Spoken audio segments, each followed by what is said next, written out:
मुस्कुराती पत्नी ने बड़ी तसल्ली से कत्ल किया और फिर एमबीबीएस डॉक्टर पति ने बड़ी बेरहमी से उस लाश के टुकड़े किए। ये दोनों इतने पर भी नहीं रुके। जब इनका मन नहीं भरा तो लाश के साथ इन्होंने समय बिताया और फिर उत्तराखंड पुलिस को बेवकूफ बनाने का फुल प्रूफ प्लान बना लिया।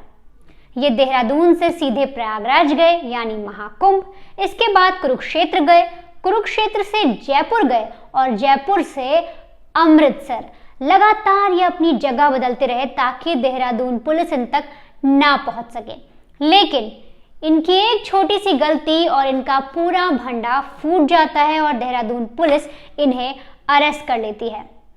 अभी आपको मैं एक तस्वीर दिखा रही हूं। ये तस्वीर है गीता की।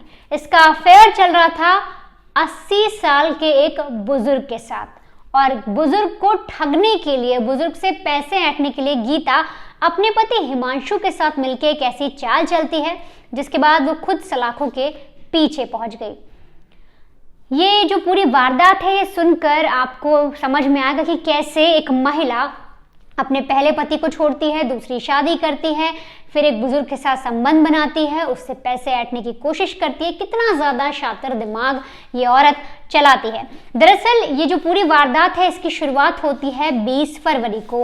20 फरवरी को एक निधि राठौर की नाम की एक लड़की है, वो भागी भागी पुलिस स्टेशन जाती है, देहरादून पुलिस के पास जाती है और बोलती है कि जो मेरे पिताजी हैं वो मिल नहीं रहे, वो कहीं दिखाई नहीं दे रहे, उनका कुछ पता नहीं चल रहा है। अब पूछा जाता है कि आपके पिता कब से गायब हैं, तो बताती है कि 7 फरवरी से करीब वो गायब हैं। हमने पुलिस को बताया था, मतलब जो हम कांस्टेबल हैं उन सबको बताया था, लेकिन कोई रिपोर्ट नहीं लिखी गई, कुछ चीज़ें पता नहीं चली। मैं साहब आपके पास आई हूँ, पता करिए मेरे पिताजी कहाँ गए। तो पूछते हैं कि तुम्हारे पिताजी क्या करते हैं, किससे मिलते हैं, सारी डिटेलिंग जो है पुलिस वाले लेते हैं। तो लड़की बताती है कि दरअसल जो उसके पिताजी हैं वो एक स्कूल में प्रिंसिपल हैं, उनका नाम श्यामलाल है और वो लगातार 7 तारीख के आसपास से गायब हैं। अब पुलिस को लगता है कि गायब हैं तो फिर कहाँ जा सकते हैं, क्या घर छोड़कर चले गए, कई सारे जो प्लान है, कई सारे जो ख्याल हैं वो पुलिस के दिमाग में आते हैं। अब तहकीकात करने के लिए, छानबीन करने के लिए सबसे पहले पड़ोसियों से पूछा जाता है, परिवार वालों से पूछा जाता है, हर किसी से पूछा जाता है। तो एक नाम सामने आता है, नाम आता है गीता का। पता चलता है कि जो ये शख्स हैं जो गायब हो गए हैं यानी श्यामलाल, उनकी गीता नाम की एक महिला से दोस्ती थी जो उनसे उम्र में काफ़ी छोटी है। अब ये जब पुलिस को पता लगता है तो पुलिस को पता लगाना था कि आखिरी बार ये कहाँ पर गए, किससे मिले, या जब इनको आखिरी बार किसी ने देखा। जो बोला जा रहा है कि 7 तारीख से गायब हैं, तो जिस समय ये गायब हुए उससे पहले किन किन लोगों ने इन्हें देखा। तो पुलिस इसके लिए सीसीटीवी की तस्वीरों को चेक करती है। अब जब श्यामलाल अपने घर से निकलते हैं, उनके आसपास के एरिया में जो सीसीटीवी लगा है वहां पर वो अपनी मोटरसाइकिल पर कैप्चर होते हैं। इसके बाद पुलिस तार जोड़ती है और सारे सीसीटीवी जहां जहां वो जाते हैं वो सारे सीसीटीवी चेक करते हैं। तो उन्हें पता लगता है कि श्यामलाल एक घर के अंदर दाखिल हुए हैं। अब पुलिस जब उस घर में जाकर पता लगाने की कोशिश करती है कि घर किसका है, तो पता लगता है घर किसी और का नहीं बल्कि गीता नाम की महिला का है जो अपने पति हिमांशु चौधरी के साथ इस घर में रहती थी। अब पुलिस वालों को घर पता लग जाता है कि घर किसका है। वहीं दूसरी तरफ देवबंद में एक लाश मिलती है टुकड़ों में कटी हुई 20 फरवरी को। इधर पुलिस इन्वेस्टिगेशन कर रही थी, गीता के बारे में पता लगा रही थी, हिमांशु को ढूंढ रही थी कि आखिर अगर ये दोनों मिल जाएं तो श्यामलाल भी मिल जाएंगे। लंबी तहकीकात चलती जा रही थी, लंबी इन्वेस्टिगेशन चल रही थी कि उधर 20 तारीख को लाश मिल जाती है कट्टे के अंदर टुकड़ों में कटी हुई। अब जब उस लाश को देखा जाता है और उसका मिलान किया जाता है तो पता लगता है कि वो लाश किसी और की नहीं बल्कि श्यामलाल की है। बेटी को शिनाख्त करने के लिए बुलाया जाता है। निधि मौके पर पहुंचती है, लाश को देखती है और बताती है कि हाँ ये मेरे पिताजी श्यामलाल हैं। अब साफ तौर पर पुलिस का शक, पुलिस का डाउट पूरी तरीके से पुलिस को पक्का हो जाता है, कोई और नहीं बल्कि निधि और उसका पति जो इसके साथ रहते थे वो शामिल है, क्योंकि वो घर से गायब है। और आखिरी बार जो सीसीटीवी की तस्वीर है वो भी ये बता रही है कि बाइक से ये श्यामलाल जो है वो गीता के घर ही आए हैं। अब ये सारी चीज़ें जब पुलिस को पता लगता है तो पुलिस के लिए सबसे बड़ा चैलेंजिंग होता है अब इन दोनों को पकड़ना, क्योंकि ये दोनों तो भागे हुए होते हैं। तो इन पर 25-25 हज़ार रुपए का इनाम घोषित कर दिया जाता है। लगातार पुलिस इनके पीछे पड़ी रहती है। यूपी पुलिस, हर तरीके की जो पुलिस है, जहां जहां भागते हैं ट्रैक किया जाता है, इनके रिलेटिव से पूछा जाता है, हर तरीके से तहकीकात होती है और तब जाकर ये पकड़ में आ जाते हैं। हाल ही में देहरादून की पुलिस ने दोनों आरोपियों को पकड़ लिया और इनसे पूरी पड़ताल की, छानबीन की, तो अलग ही कहानी निकलकर सामने आई। दरअसल गीता ने जो पूरी कहानी बताई, जो आरोपी है, जो हत्यारन है, ये जो औरत है, इसने पूरी कहानी ये बताई कि इसका 12 साल से जो श्यामलाल हैं, जो बुजुर्ग आदमी हैं, उनके साथ अफेयर चल रहा था और इसी वजह से जो इसका पहला पति था उसने इसे छोड़ दिया।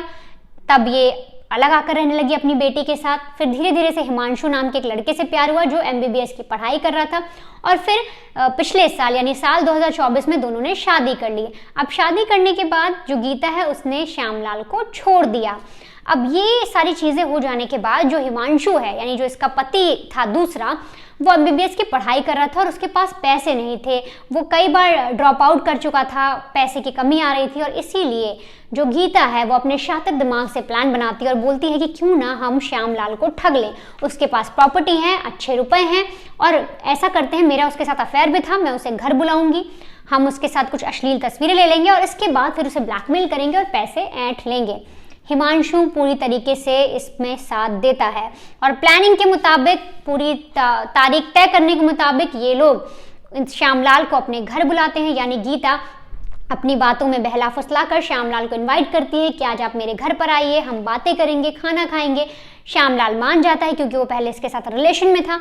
वो जैसे ही घर पहुंचता है, श्यामलाल को आभास होता है कि एक और आदमी गीता के घर में छुपा हुआ है और श्यामलाल को शक होता है कि हो ना हो गीता उसके साथ कोई स्वांग रच रही है, गीता उसके साथ कुछ गलत करने वाली है और इसीलिए श्यामलाल वहां से भागने लगता है कि तभी हिमांशु और गीता मिलकर उसे पकड़ लेते हैं। श्यामलाल चिल्लाता है, कोशिश करता है भागने की, पर ये दोनों उस पर काबू पाते हैं और उसका गला दबाना शुरू कर देते हैं। अब इस पर जो गीता है उसके हाथ नहीं कांपते और वो गला दबाती रहती है श्यामलाल का जब तक वो मर नहीं जाता और जैसे ही श्यामलाल मरता है वैसे ही गीता मुस्कुराती है और फिर कहती है अब आगे क्या करना है। अब मर्डर हो जाने के बाद करीब 1 दिन बीत जाता है, 2 दिन बीत जाता है, तब गीता अपने भाई को कॉल करती है और बताती है कि मुझसे मैंने एक आदमी का कत्ल कर दिया है और हिमांशु को भी ये बात पता है, तुम एक बार घर आ जाओ और बताओ हमें आगे क्या करना है।